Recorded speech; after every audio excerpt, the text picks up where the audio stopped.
What's going on, everybody? Brett here, and I'm back checking out more news for Total War Warhammer 2.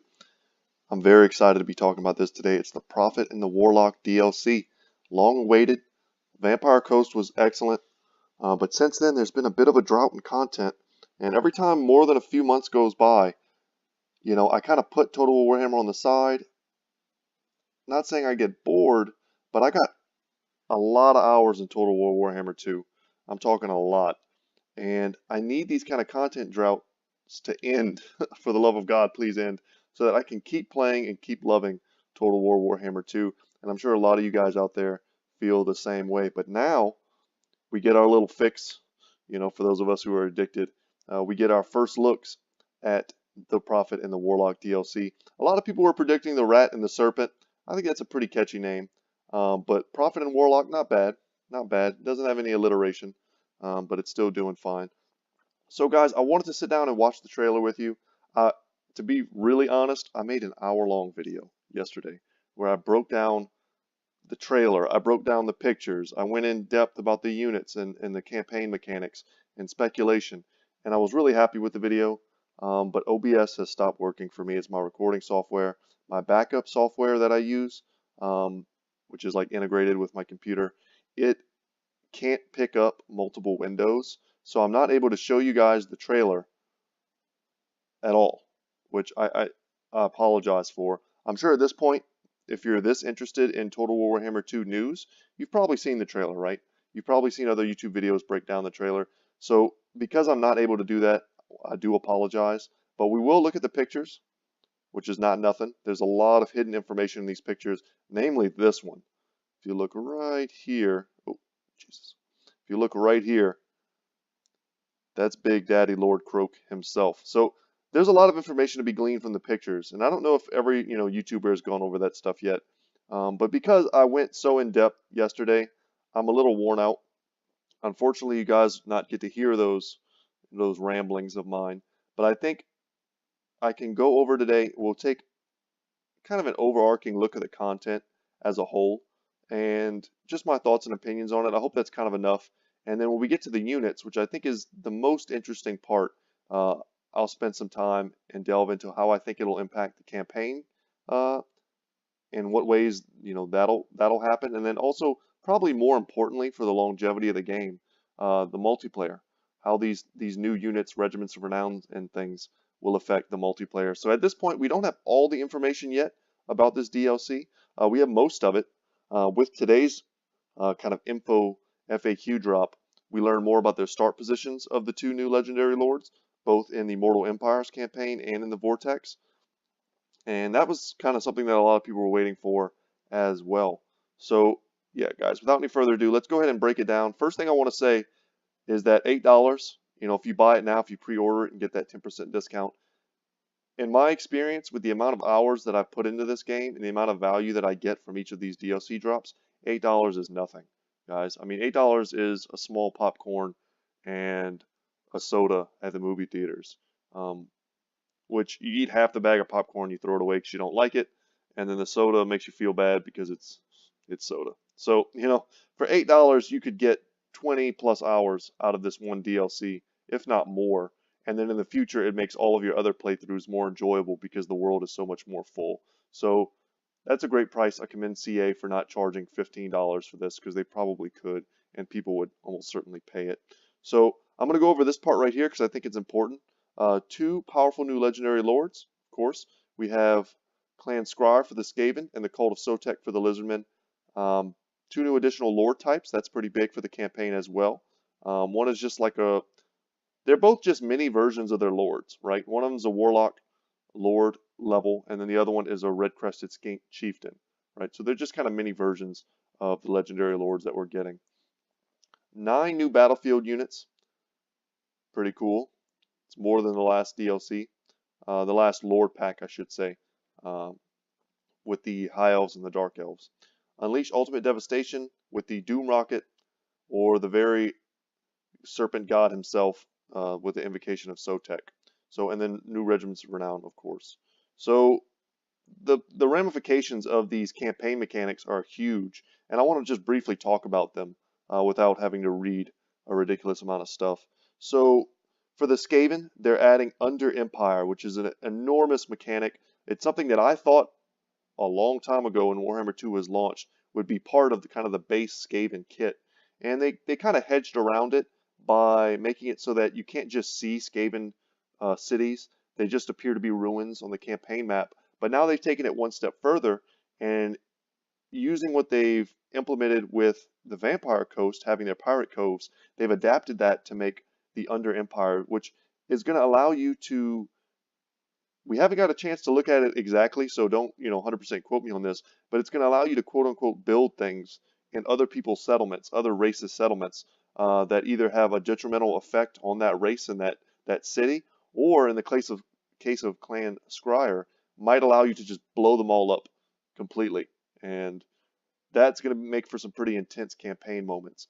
And also for Sotek, in terms of what Tehenawan brings, he's bringing what appears to be kind of a series of rights, which are already in the game, but perhaps just a new right, which allows him to either summon actual Sotek onto battle, which is amazing because Sotek is a literal god, a giant snake god, or in some way very similar, perhaps in my mind, to the Foot of Gork, right? It's a spell. It is a kind of an embodiment of a god. He steps on the battlefield and crushes people. I'm anticipating something more like that, giving you a really powerful like army ability. But we'll see. I mean, for all we know, a giant snake could hit the battlefield and absolutely wreck people, but be kind of a summon, like a degenerating summon with a huge HP pool, almost like summoning a giant monster to the battlefield and just watching it degen, right? So I think it's kind of up in the air over which will be which. So both of these new lords will be starting down in Lustria, except for Immortal Empires. Ikit Claw will be starting in Skaven. So that area is pretty well contested right now. For those of you who play the game, you know where Skaven is. It's a pretty busy area now with the inclusion of Ikit Claw. There's now, well, just off the top of my head, right? You've got the southern end of Bretonia, so you've got the Fey Enchantress. You've got Kazrak One-Eye, who spawns at the bottom. You've also got Clan Angren and Belagar Ironhammer, who need to kind of walk past you to get there. And the Skaven are already kind of a major threat in his campaign. If you harass them at all, they just have the numbers to sweep aside your starting three settlements there, and it's pretty rough. You've also got, oh man, you've got Araness Assault Spite now is right there. All the Vampire Coast guys can get to you, I mean, really. And who knows, in the future there may be Dogs of War DLC. But there's just so much there now around Skaven that I can see that being a really fun and well-contested area. And then also Tehenawan starts in the southern jungles of Lustria, which is also an extremely contested area lately, thanks to the inclusion of Felkir Lockhart, or Lokir Felhart, said that backwards. So my brain's working right now. Lokir Felhart, he's a new addition. You've got Teclis, of course. You've got Skrulk, who's always been there, which has yet to be determined whether or not these two factions will be friendly towards one another, right? Clan Scryer and Clan Pestilence. And the lore, I mean, Skaven fight each other. So, and honestly, in most of my campaign playthroughs, Skrulk is pretty dominant in Lustria. If the Lizardmen don't unite, if Teclis kind of gets brought under Tyrion, as sometimes happens when they confederate, then Skrulk just takes Lustria. So I'm interested to see how that'll change the kind of AI dynamics that happen in southern Lustria. So a unique building to Clan Scryer is the Forbidden Workshop. Lets you get extra bonuses to your new weapons team style units, and anything that's technologically advanced, it's going to give you some kind of benefit. So let's scroll down a little bit more. One of their unique lords, the Warlock Master. It's a big boy version of the Warlock Engineer that's already in. With the addition, the very exciting addition, they have a mount option of a Doom Flayer, which we'll get into in just a second, or a Doom Wheel, which is pretty awesome. So Doom Flayers are new units, and we'll talk about them right now. So this is where I really wanted to get to, is the meat and potatoes of the DLC, which are, of course, the unique units. So the Skaven are getting 3. The first and probably the most exciting, the Rattling Gun Weapons Teams. Specialist anti-infantry gun teams bearing the rotating rapid-fire Rattling Gun. Rattling guns are heavy damage dealers, which also suppress their targets, slowing their movement. That's a pretty 40k ability, but suppression, slowing, we have to see what the range is on the Rattling Guns weapons teams, and it's all fine to say that they have, rapid fire, but in Total War that can mean something very different. I mean, they could shoot off a bunch of rounds like an organ gun, but at the end of the day, the organ gun still reloads and then does it again, and then reloads and does it again. So I imagine it's going to fire in a very similar way to the organ gun, and not in just a constant Gatling gun stream of fire. It very well may, but I have to imagine how they're going to try and compensate for that, because that seems incredibly powerful. We have to feel like this is going to have decent range. I'm thinking like 180, something around that area. Perhaps, I'm not too sure. It could be anywhere from 140, I think, to 225, depending. And that's just based on my experience with, how they've divvied up range.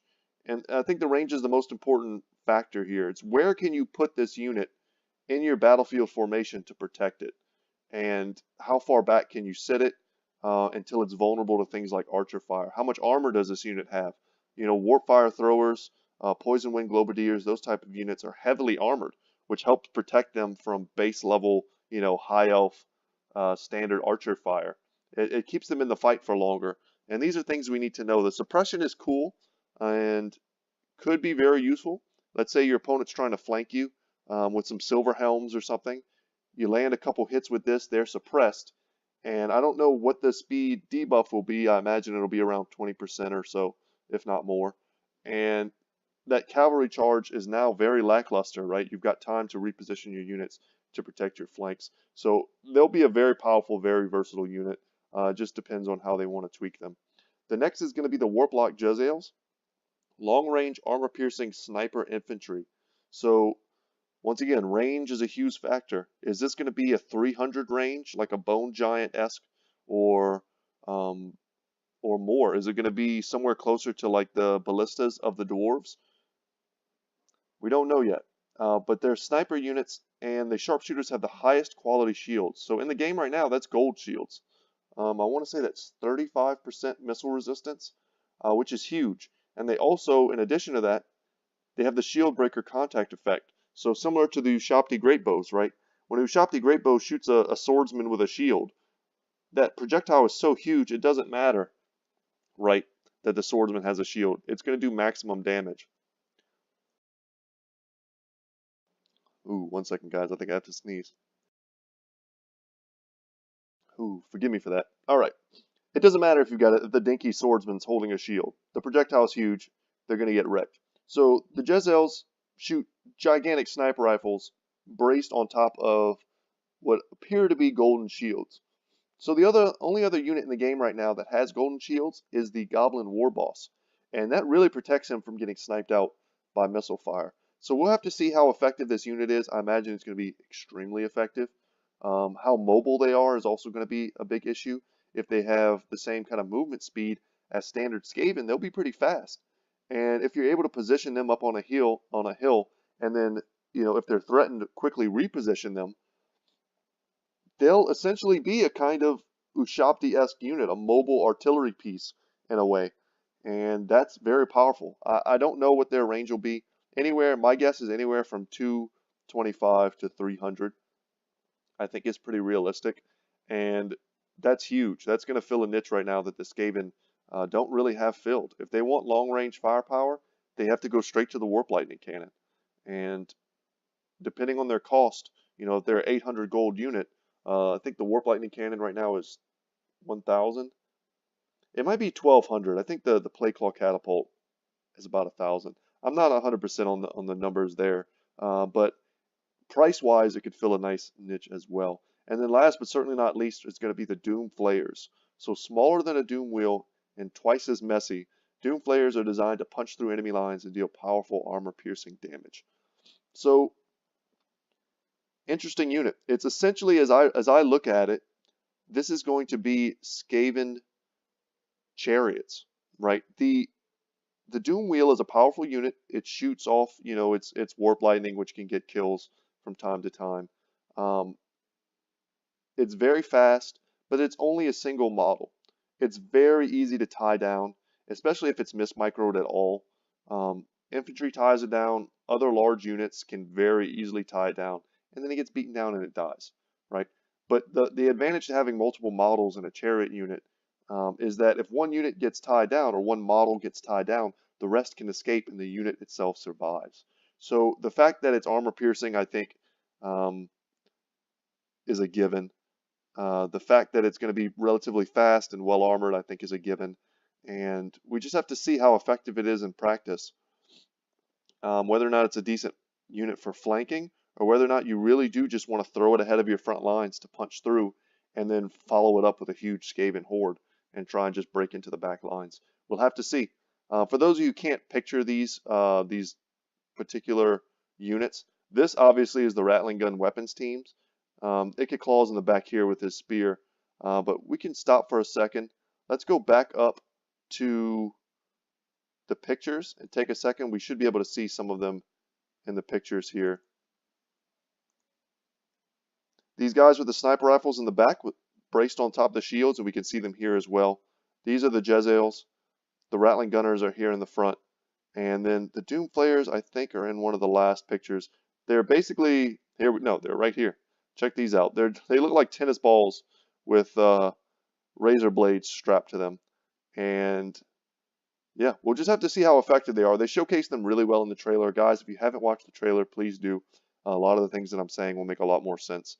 And these pictures I see here, this is one of the Regiment of Renown. This is the Storm Vermin. But we'll get into that pretty soon. Yeah, and they show them here as well. So this also looks like a Regiment of Renown Doom Wheel. But anyway, let's get into that. Just want to make sure you guys, for those of you who've never even heard of these units before, I want you to have a frame of reference for what I'm talking about. That way it doesn't just sound like I'm speaking nonsense. Okay, Regiments of Renown.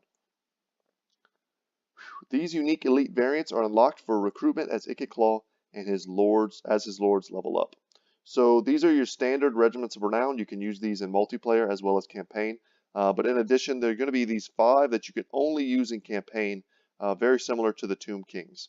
And we'll go over them as well because they're cool. But keep in mind, you cannot use these in a multiplayer competitive environment. So Ikit's Zap Zap Warp Lightning Cannon. These arcane artillery pieces stun their enemies with the Zap contact effect, increasing the target's ability cooldown times. So it says they stun their enemies. I'm imagining they don't actually physically stun them, stop them from moving. I think it's just they reduce the ability cooldown times. So you shoot at, and right now to me this screams shoot at the greenskin lords to prevent them from using their wall. Shoot at units like Alariel or Crone Hellebron. Those type of current lords right now have really powerful activatable effects and abilities. So if you suspect that your opponent's going to bring, the greenskins and use the Wa, start shooting at them with this, and you'll prevent them from ever using it, hopefully. And I think that's how that works. So Clan Vulcan Tail Slashers, Clan Rats with shields, fiery vermin with high weapon strength, who deal flaming attacks while being immune to the effects of flame weapons themselves. So obviously having flame attacks, that makes them great against all forms of undead. That also makes them great versus, wood elf units that have weaknesses to fire, the tree people, right? But I think the big thing that people are missing, the trick here, and it's something that I said in my last video that will go unwatched, sadly. I've watched a lot of the videos of other people commentating on these units, and I think the thing that makes these units actually good is not that their own resistance to fire versus enemy units, like an Iron Drake from a dwarf, for instance. I think the real value here is being able to put these units, these clan rats with shields, directly in front of your own warp fire throwers.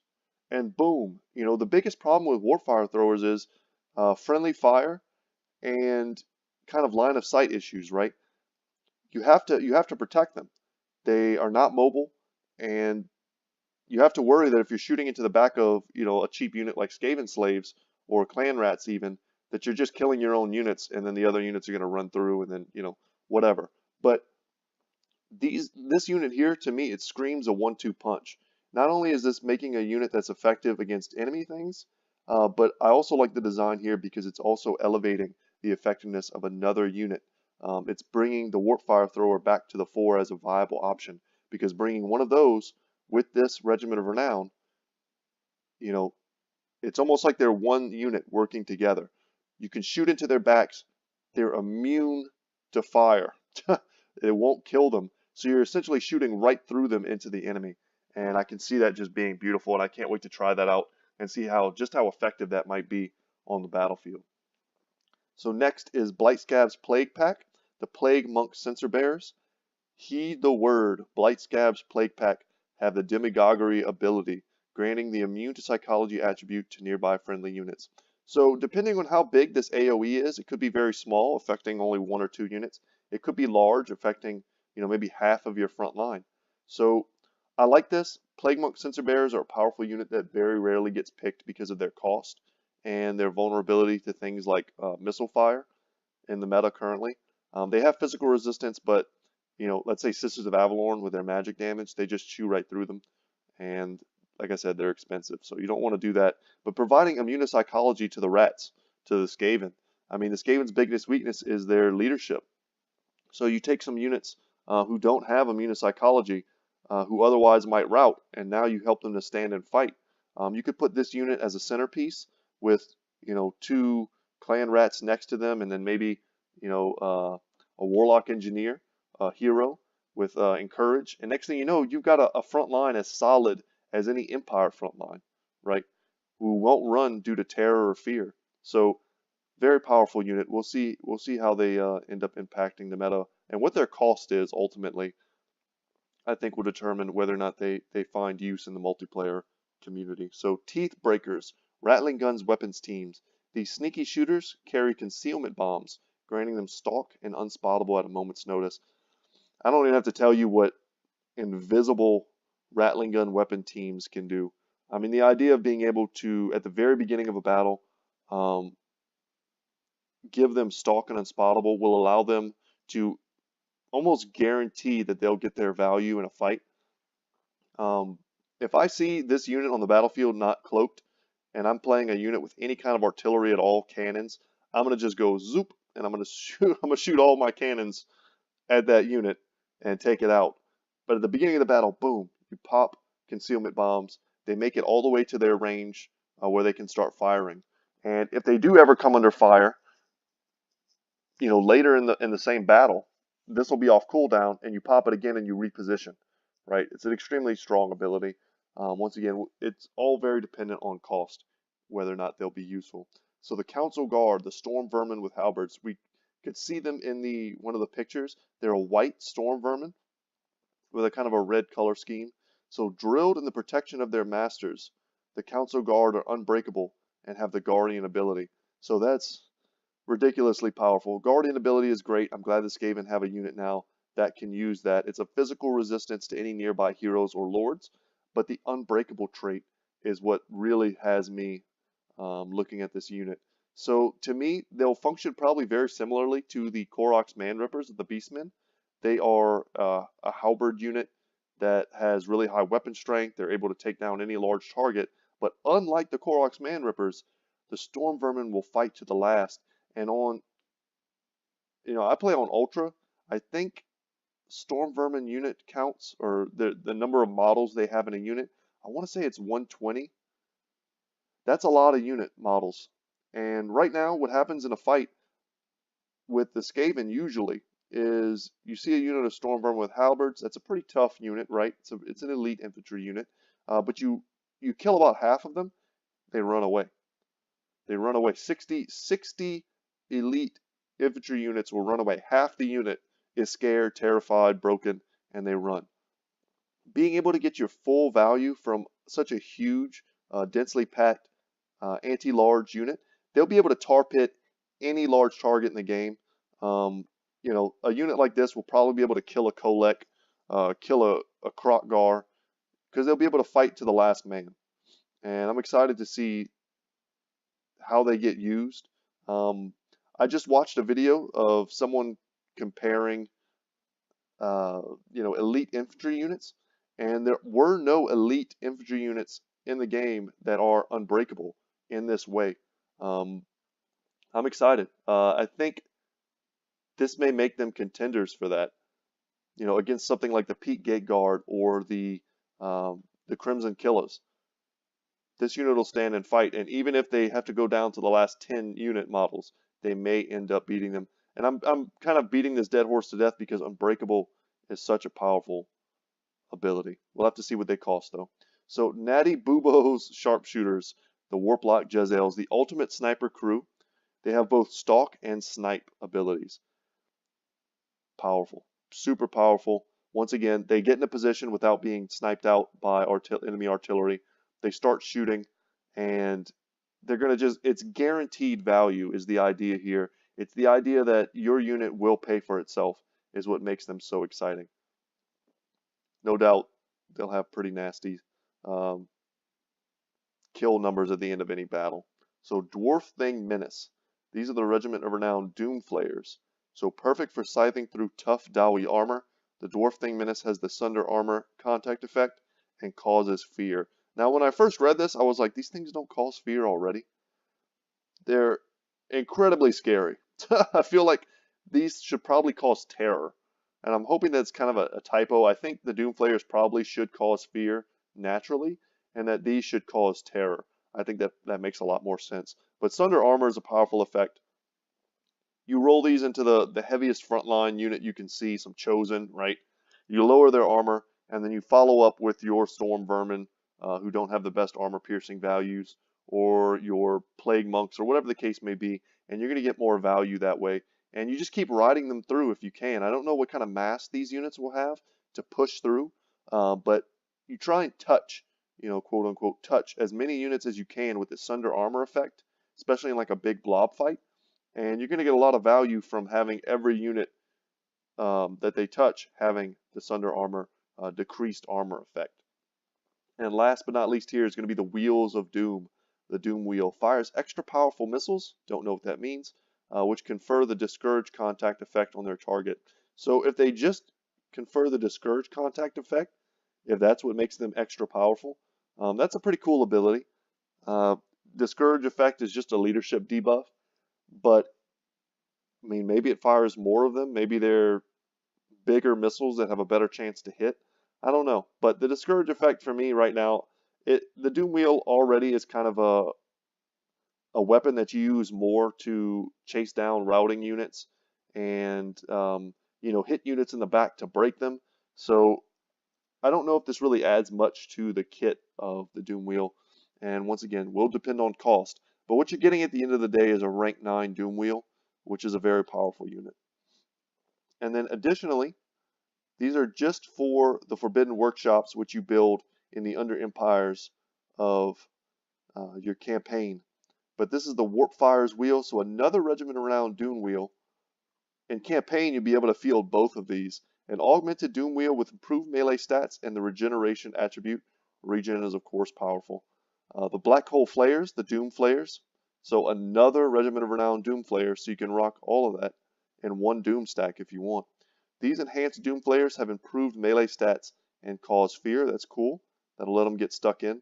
Though, once again, they should probably cause terror. The Doombringers Warpfire Thrower Weapons teams. With increased melee stats and the Unbreakable attribute, this Warpfire Thrower Weapons team can tar pit other units in melee if attacked.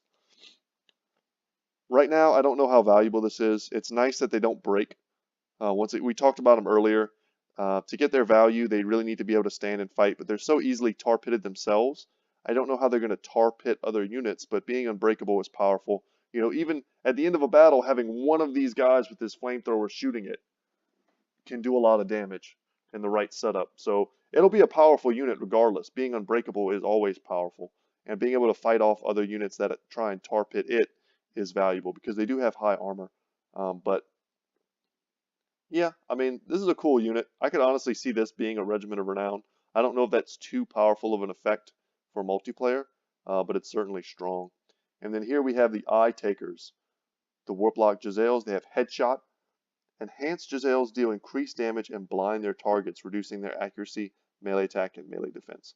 So blind is an effect that the Bastiladons with solar engines currently have, and it's a strong one. If you can be the first person to put the blind effect in some sort of artillery style duel, you'll make it so that you very rarely get hit, and you just keep reapplying it every time you attack.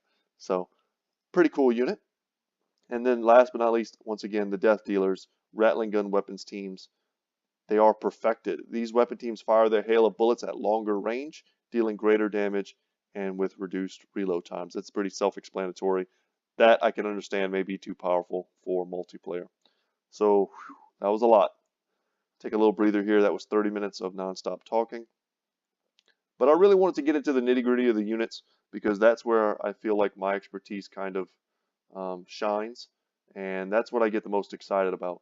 So here, okay, the Lizardmen, the Prophecy of Sotek. It's all good stuff to read if you want to go ahead and go to the Steam page and read it. A lot of it's pretty fluffy, but here we could talk briefly about Tehinawan believes that with sufficient sacrifices, the Serpent God may yet return, bringing salvation to the Lizardmen in the extermination of the Skaven. Tehinawan will be issued with a series of unique missions, the completion of which grants access to new forms of sacrifice. When performed, these reward Tehinawan with unique banners, followers, powerful temporary effects, regiments of renown, and more. So it's almost like a unique after-battle effect, in the same way that you need a unique resource, we'll call it, Warlock fuel or Warpstone fuel, I think is how they're referring to it for the Skaven, in order to build things in the Under Empire with Ikit Claw. The Prophecy of Sotek here is referring to the fact that you need to sacrifice at the end of battle Skaven units so that you can gain these unique effects. So the ultimate sacrifice is the invocation of Sotek, the highest level of sacrifice. Grants him the ability to evoke Sotek himself, manifesting an aspect of the Serpent God in battle to deal devastating damage to his foes. We'll have to see how that ends up shaken loose. Here we have the unique Lord, Red-Crested Skink Chief. And I say that because I've already gone over this. It could be an actual unit, could just be like a bound ability. So Red-Crested Skink Chiefs are powerful melee-focused lords capable of leading armies with their own unique skill tree. They may be upgraded to ride a horned one, very strong, a Ripperdactyl, that's one of the new flying units, and later a fearsome Ancient Stegodon. So Ancient Stegodons are powerhouse monstrous units, which we already see hero units, hero skinks riding them. So I mean, it'll be possible now to field entire armies of Ancient Stegodons and just run over your enemies. You could have a Lord on an Ancient Stegodon. You could have a Skink Priest on a Ancient Stegodon, a Skink Chief on an Ancient Stegodon, and then you could just buy Ancient Stegodons. It's going to make for some pretty fun Mimi multiplayer builds for sure. So let's go over their new unique units. And unlike the Skaven, who only got 3, sadly, the Lizardmen got, is it 6 here? They did. They got 6. Some of them are kind of like redos of older units, so I'm not sure they exactly count. But they didn't have to remake models and animations and all that type of stuff. I'm sure they added some things, but I mean, at the end of the day, Red-Crested Skinks are Skinks. At the end of the day, these 2 Salamander units are both Salamanders. They're almost like one unit. This is just a bigger one. Ripperdactyls, at the end of the day, are bigger and scarier pterodons, and at the end of the day, the Bastiladon's still a Bastiladon. I don't care what it has on its back. Same thing with the Ancient Stegodon. So, from like a development standpoint, the work here is much less than it may first appear, but I still appreciate these new units. They're going to fill out a lot in the Lizardmen roster. So let's read them. The Red-Crested Skinks. Armed with great weapons, Red-Crested Skinks deal armor-piercing damage. Moving at tremendous pace, they are well equipped to swiftly outflank the enemy and strike from the side or rear. Okay, so depending on their cost, I imagine they'll be around 500 or so.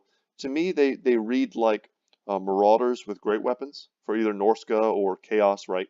But they'll be fast and they'll flank you. I think that's kind of their deal, and they'll be cheap, I have to imagine. So Salamander Hunting Pack. And you know what? For a second, let's talk about it because it's important. Um, the Lizardmen don't have the best armor-piercing infantry options in the game. In fact, they may have the worst. Skanks can't do it. Swords don't really do it. They just rely on their high weapon strength to deal their damage. And then if you want armor-piercing in the front line, you have to go all the way to the Temple Guard, the top tier units. And then even they aren't the best at it.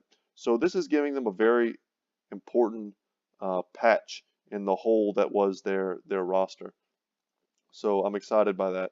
And the fact that they're probably going to be very cheap means they'll be very useful. And you'll see a lot of them, I think. So Salamander Hunting Pack. Powerful range attack monsters that hurl fireballs, deal flaming attacks in melee, and cause fear. Their high speed enables them to reposition swiftly in the field. So when I first saw this unit, I compared them instantly to the Sepulchral Stalkers for the Tomb Kings. And I think that's honestly how they're going to play. And unfortunately, by that, the first thing that comes to mind is the fact that the Sepulchral Stalkers don't see almost any play at all in multiplayer. They're a fun unit in campaign, but for their cost, they're an anti-large unit. They spit out venom, and they're pretty fast, right? They're all around a great unit, you would think, but their ranged attacks will probably be very similar to these flaming attacks. A lot of times they miss, or they're very hard to position, right? They have high speed, but they're such an expensive unit, you almost feel like you can't risk them in those type of flanking maneuvers against cavalry. What may save this unit compared to the others will be the synergy that they'll have here with the ancient salamander. So a vast and venerable salamander that hurls huge fireballs. I would imagine something very similar to either Throg's vomit ability in the way that it kind of has a little bit of an arc to it, makes it easy to hit, or to the Hydra, which just shoots out fire. They may not have the has to be outside of combat to use kind of a debuff, but either way, that's how I'm imagining it being implemented, dealing high damage and making the target more vulnerable to further flame attacks. The Ancient Salamander also deals flaming attacks in melee and causes terror. So that's important. You use these two as a 1-2 punch, right? You walk up to the flanks, you spit your giant fireball into the side of whatever unit you're trying to hit, and then you rush in with both of them, the Salamander Hunting Pack and the Ancient Salamander. Everyone gets an increase to their damage because they're weak to fire now.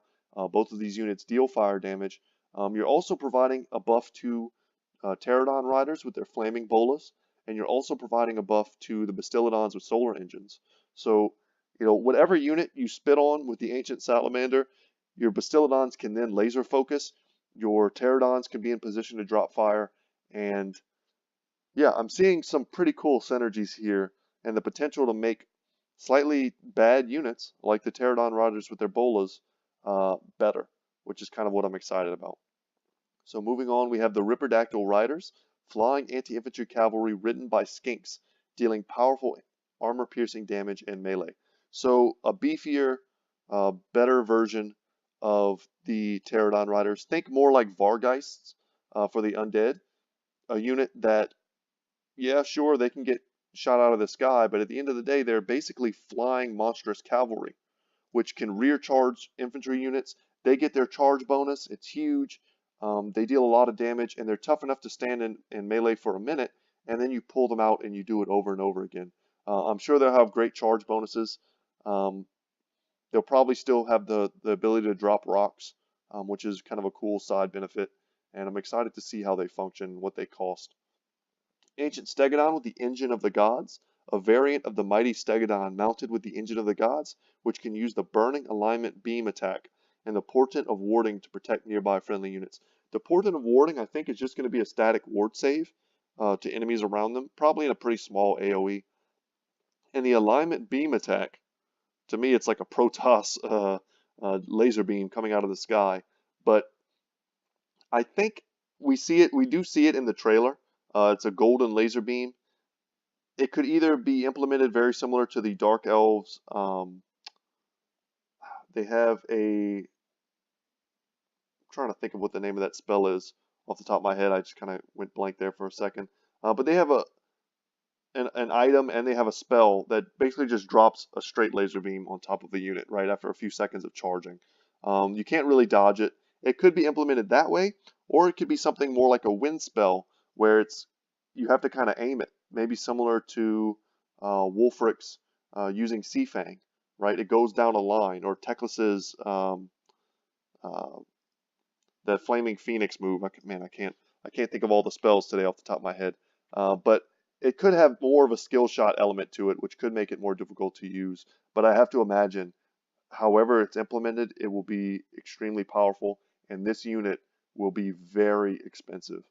So we'll have to see. It's definitely a centerpiece unit in the same way that a war mammoth with a war shrine on its back is. Which, tell me the last time you've seen a mammoth with a war shrine in a multiplayer battle.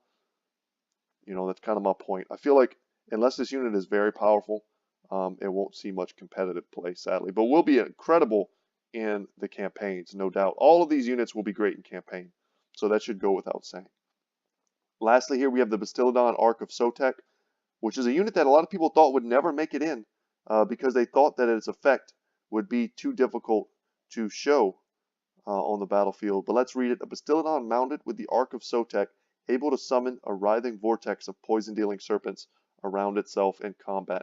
So people wanted, there's a unit on the tabletop, which is essentially just a bunch of snakes, right? In the lore, the Lizardmen kind of have command of the jungle, and they can summon all of these jungle entities to them, snakes and lizards and poisonous frogs, whatever, you know, dinosaurs, and they make almost like a carpet on the battlefield that bites and stings and kills the invaders of Lustria. And this Bastiladon with the Ark of Sotek on its back kind of spews out a never-ending stream of poisonous snakes and scorpions and stuff. So people thought that CA would never implement this unit because the amount of tiny, you know, models that would have to be present on the battlefield would really be detrimental to people's, you know, computer performance, and that it would be too hard to implement. But I could see this working. We don't have any visuals of how this will work yet, but it could just be kind of an AoE ability around itself, or in the same way that like Crone Hellebron drops like a red cloud on top of herself to provide buffs and debuffs. I could see this being like, you know, he just drops a green cloud on him, and it kind of has like a snake-like, you know, effect that takes place inside of it, and you're just supposed to understand that a crap ton of snakes just dropped onto the battlefield and are now poisoning and damaging over time the enemies that stand in it. That's how I think it could be implemented, but we'll see. In the coming days, we'll get a better look at that unit, I'm sure. And now we get into last bits here, the regiments of renown. And these are all awesome. And we'll go back up to the pictures and see what we can see. A few of these units are shown in the trailer. The Temple Guard are shown in the trailer. I think the Sora Spears, the Legion of Chakwa, are shown in the trailer as well. And unfortunately, I can't. Like I said, I'm so bummed that I can't go frame by frame and show you guys what I noticed. But please do that in your free time. So, all right, guys, let's jump into the Thunderous One, the ancient Stegodon, armed with the Judgment of Hakmak or Jakmak ability. The Thunderous One calls down bolts of lightning to strike enemies engaging it in melee. So we'll have to see how that works. There are monsters in the game from the Monster Hunters kind of book that you do if you play as Norska that have an ability that may work similar to what I'm thinking of here. Just kind of like little vortexes of lightning, or maybe lightning just straight drops out of the sky like Kolek's ability. As long as it's engaged in melee, could be a pretty important caveat here. But an Ancient Stegodon, at the end of the day, a rank 9 Ancient Stegodon with any ability at all is going to be powerful. So I imagine its cost will be borderline prohibitive in multiplayer, but it'll be a fun unit that I look forward to seeing. The Star Chamber Guardians, however, these venerable warriors have expert charge defense, magic attacks, and the Guardian attribute. So I feel like all Temple Guards should have Guardian. That's just my feeling. It's what they do in the lore. It's literally the only reason they exist is to stand and guard things. Their names are Temple Guard, right? So Guardian is great. You could be able to sit this unit next to your Mazda Mundi, next to your Fat Slan who can't move and dodge things. And and protect them. And the fact that they have expert charge defense makes a lot of sense. They're a halberd unit. Anything that charges into them is going to get wrecked. And when I see something like magic attacks, uh, for those of you who don't know, magic attacks bypass physical resistance. So Bretonnian elite cavalry is not going to want to get anywhere near these units. They'll tear them to pieces. They already didn't, of course, because they are halberd units, but now they're just going to tear through them. Any type of unit with physical resistance is going to get messed up by these guys. And you can see these in the trailers as well. They're golden with, I think they kind of have like albino skin with a sort of like red and gold color scheme. They're really cool looking. Check them out. Colossadon Hunters, the Ripperdactyl Riders. These are essentially, instead of having a bonus versus infantry, they have a bonus versus large. So we'll see if they have any other distinguishing features at all. But being bonus versus large is cool. You'll be able to snipe out cavalry or large monsters. You're playing against the Beastmen. They brought a Cygor. They advance with their front line. They leave the Cygor in the back to throw boulders, and you swoop in from behind with your Colossadon Hunters and, take it out. And that's how I see them having their best use, as against large, single target, monstrous units. They'll be able to take them down probably no problem. Next, the Pop Hopok cohort, Cold One Spear Riders. And in my previous unreleased video, I spent quite a long time talking about these units because I think the implications of this unit are pretty huge for the way you can play the Lizardmen. So without going too long into it, they don't have Primal Instinct, which means they do not rampage, which is huge. It's one of the big complaints that a lot of the Lizardmen players right now have about the Lizardmen roster, which is that too many of their units rampage. And when you rampage, you lose control, and when you lose control, you lose battlefield effectiveness, which is pretty awful considering that in the lore, Lizardmen, Saurus, the Saurus warriors themselves, are just these borderline mindless killing machines. They have minds, they're not, robots. But when it comes to battle, they don't rout. They don't run away from battle. They don't lose their cool. They don't berserk. They have kind of a blood frenzy, but not to the point where they just charge mindlessly like dinosaurs. And the fact that so many Lizardmen units have that primal instinct trait now, it sucks. So having this Cold One Spear Rider unit at rank 9, who also has Vanguard deployment and immune to psychology. So Vanguard deployment is probably the biggest part of this. Being able to Vanguard deploy a powerful cavalry unit that won't rout and won't get terrified in the rear of your opponent's formation, and then to have them backed up with Chameleon Skinks with that poison effect, they're going to make a pretty powerful 1-2 punch. And the scenarios that I envisioned are scenarios where you're playing on perhaps a forested map. You've got your Chameleon Skinks, which your opponent will probably see coming, right? They have their Vanguard deployment. Your opponent goes to move forward or sit back with their artillery, whatever the case may be. Your Chameleon Skinks advance with their poison darts, as your opponent expects. They start shooting. Your opponent detaches their cavalry, their warhounds, whatever the case may be, to go and chase your Skinks, thinking that the Skinks are themselves vulnerable. And then, boom, out of the forest come the Cold One Spear Riders. And I'm going to see, I feel like a lot of people make use of them in that way. They're going to kill whatever unit, whatever low-tier cavalry was sent to defend against the Chameleon Skinks. They're going to mop them up. The Chameleon Skinks are going to come back in. And then now you've got this almost like a shark circling the back lines, looking to pick off artillery and other cavalry units. So, yeah, look for these dudes to make quite the impression on the battlefield. I feel like they're going to be, for a while, a must-pick in the multiplayer scene. Legion of Chakwa, the Saurus Spears. These legendary Saurus warriors have the Shield of Chakwa ability, granting significant missile resistance to nearby friendly units. So these are not shielded themselves, which is kind of funny. They have significant missile resistance to nearby friendly units. I imagine they have it themselves, which is why they don't particularly need shields. And once again, I think these units are visible in the trailer. If you pause it for like a split second, you see Saurus warriors with like green on their backs. I think that's these units. But what I'm imagining right now is either you put these units next to Saurus or Skinks that already have shields and make them even better, or what I think will probably be their best use, stick them in the middle between two units of red-crested Skinks, right? You're going to get armor piercing on either side, and these units that are kind of squishy, mainly to missile fire because they won't have shields because they're great weapon infantry. Now all of a sudden you've got great weapon infantry that's basically shielded because they're standing to either side of the Legion of Shakwa. And that'll make you much more viable as far as putting them in the front line as frontline units. I like the synergy there. I think these are going to be a low-key, very powerful unit. And then of course they're just going to be Saurus Spears in your center line as a Regiment of Renown, rank 9. They'll have great stats and good anti-large. So good unit. I think, like I said, low-key, going to be a very strong unit for the Lizardmen. The Umbral Tide Salamander Hunting Pack. Tireless and stealthy, the Umbral Tide have both the Stalk and Perfect Vigor attributes.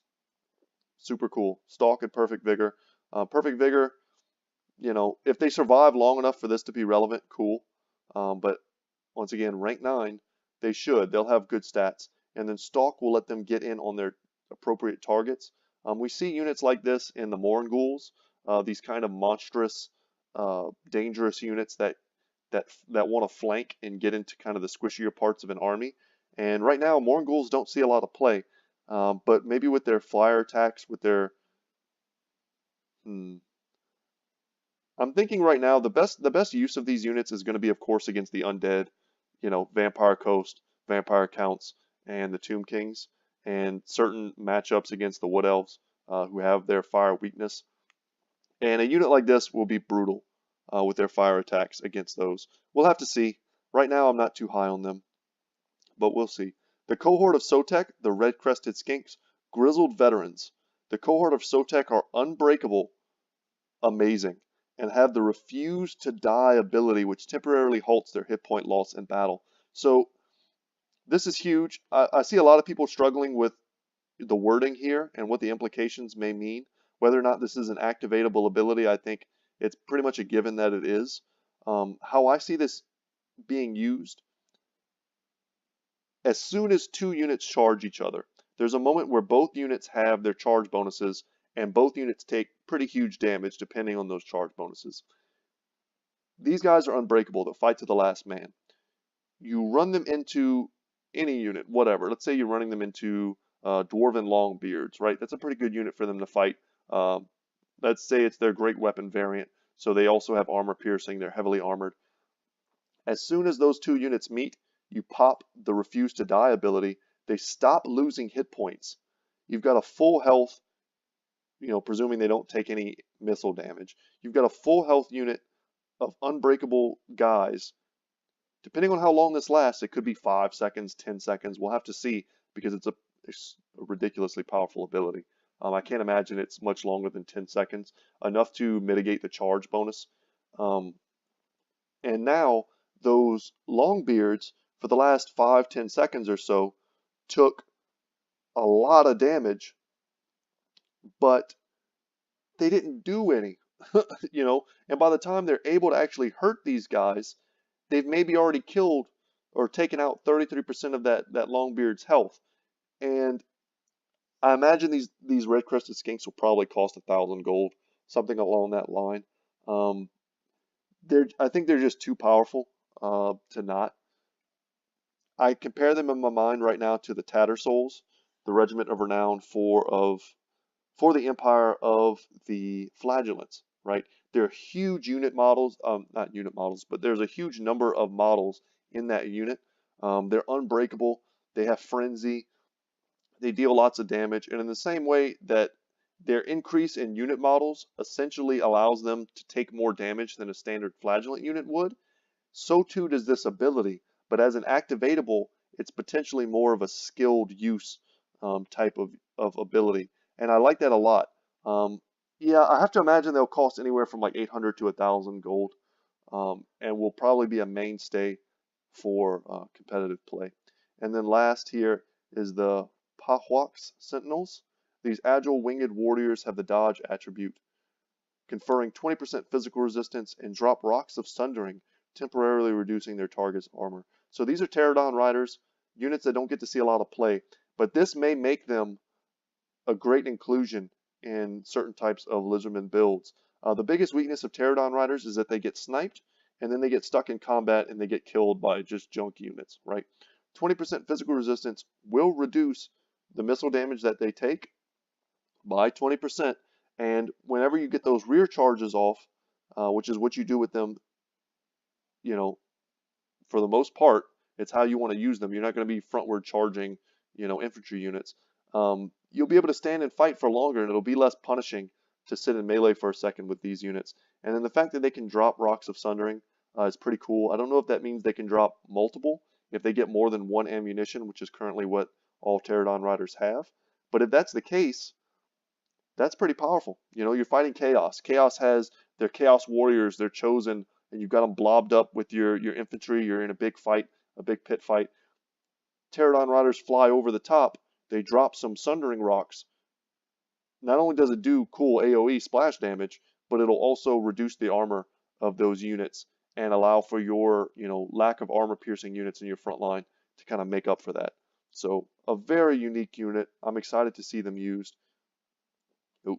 Oh, going crazy there. Okay, so right here, it's kind of hard to tell, but these are definitely the Regiment of Renown for the Temple Guard. Of course, this is Tehinawan riding his ancient Stegodon.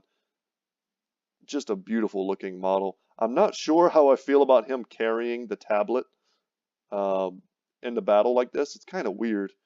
I don't know if it'll give him something like he's using a shield, sort of.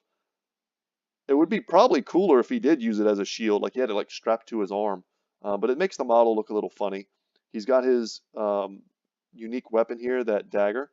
But yeah, he's going to be a very powerful lore choice.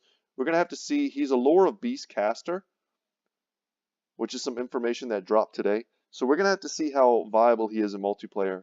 Yeah, and there's no way to know until we get into the Ever-Chosen tournament coming up this weekend and people have a chance to test him out. And then Ikit Claw here, he's going to have his spear, and I think he's going to be, they're kind of propping him up as more of a ranged combatant, which is interesting to me. But he's basically a Skaven unit wearing power armor, 40k power armor, and shooting, radioactive bullets. So, scary lord.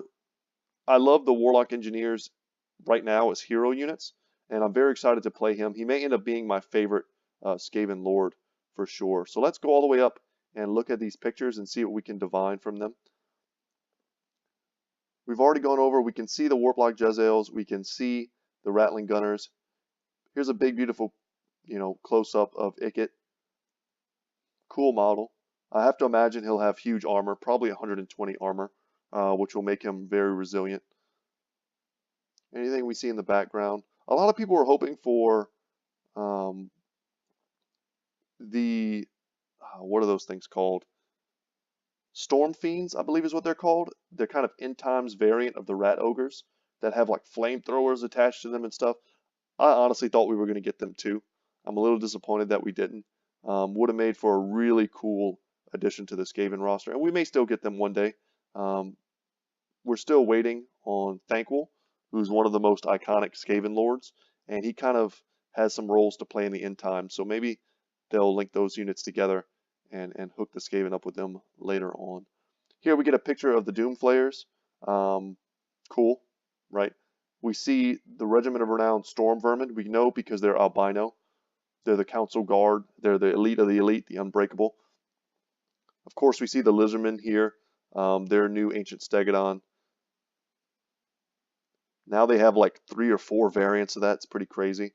Tehinawan, we see him on foot, carrying, kind of balancing this tablet in his hands. I'm very curious what they're going to do with that. We see the Ark of Sotek here on the back on this Bastillodon. It's kind of got like these little shoots off of its back that just spit out snakes. We can see Ripperdactyls in the air. I also noticed that we have here like golden Croxagores, which it could just be the lighting effects. But the skinks here have great weapons. But then we have these like weird golden Croxagores, and we see them in multiple shots. So I'm very curious about that. But guys, as I went over in the beginning, this is Lord Croak. This is the most powerful magic user in all of Warhammer Fantasy setting. He died, and his body was mummified, placed on a palanquin, but he's such a badass character that he's just like, nah, I'm not gonna die. My spirit's gonna remain and hang around my body, and then whenever I want, I can come back and just nuke people with huge spells. So he's gonna have some pretty important campaign effects, which we'll get more information about soon, I hope. But he's gonna act as one of our first true legendary hero units. You have to do quests to unlock him, and we'll see where that leads us in the campaigns, but it's going to add another cool thing to do during your campaigns to keep you from getting bored, which for me is always a plus. And then there's only one of him. You can't, if you and your buddy are each going to play two different Lizardmen factions, you can't both have Lord Croak. But that could make for a fun race to see who can get Lord Croak. Also, I think he has two tails, like the twin tail comet. And I'm not sure what's up with his his arm here. I don't know if that's something from the lore, but just a complete badass unit. Kind of disappointed they didn't use more of his model to make the red-crested skinks. The red-crested skinks just look like standard skinks, just with red crests. So we see him here once again, Tehanawan on foot. The red-crested skinks here with their great weapon hammers. And once again, we see these golden Kroxigors, which I don't see anywhere else. They're not mentioned as a new regiment of renown. I have to imagine they may even be almost like a teaser for what we're expecting to be like perhaps Gorok as the FLC Lord that drops. Gorok is the great white lizard. Yeah, maybe it's another unit that's going to be kind of released alongside him. I don't know. We'll have to wait and see, but we get a really good view of the salamanders here and the ancient salamander. For scale, you can kind of see how much bigger he is than the standard ones. And he causes terror. He has that flaming attack. Going to function very similar to a Hydra, I have to imagine. And it's going to be very cool. We see here the Doom Flayers. We see one of the regiments of renown for the Doom Wheel. Not sure which one this is. I have to imagine it's the one that is an actual regiment of renown and not just a campaign specific one. Though it could be either. You see that blue color scheme is kind of how I know. In the background, we see the big atomic bomb going off. Of course, we have a Hell Pit Abomination. We see there's some Skaven here with kind of a green color scheme on their back. I think these are going to be the clan rats that have the resistance to fire. I think that they'll just be denoted by a green color scheme. Or perhaps green is kind of the color of Ikit Claw, and maybe the green is just the color scheme that we'll see on his units. It's hard to know. But it's interesting. In the Lizardmen campaign, something that I thought about, which kind of made me very excited to play their campaign, you're going to get regiments of renown. You're going to get the campaign specific, what are they called? The blessed spawnings. So you're going to have these two huge groups of unique units to choose from. And at the end of your campaigns, you could just have lots and lots of stacks filled with blessed units and regiments of renown, and just all these elite, monstrous, large dinosaur having doom stacks, and you're gonna be able to travel the world and crush people. I can't wait. I'm pretty hyped for both, but I think I'm more of a Lizardman fanboy than Skaven, that's for sure. But I think that's about all we can glean from this today, guys. If you've been watching this entire hour, thank you so much. I know it was a lot of talking, and yeah, I appreciate you. Once again, my name is Brett. My channel is Good Talk Gaming. Stick around on my channel if you enjoy Total War Warhammer 2 multiplayer replays. I've tried to do campaign playthroughs in the past, but unfortunately recording it is a bit too much for my current computer setup. I'm kind of working on that right now, but yeah, I like to play on Ultra, and I can't record and play on Ultra, and it's very difficult to record and play on Ultra also. It just overheats the heck out of my computer, and I just can't do it. So sadly, I'm sticking with multiplayer stuff for the moment, and I hope you guys enjoy that and stick around and watch that on my channel. But anyway, without any further ado, thank you so much for watching, and I will see you in the next one. Take care.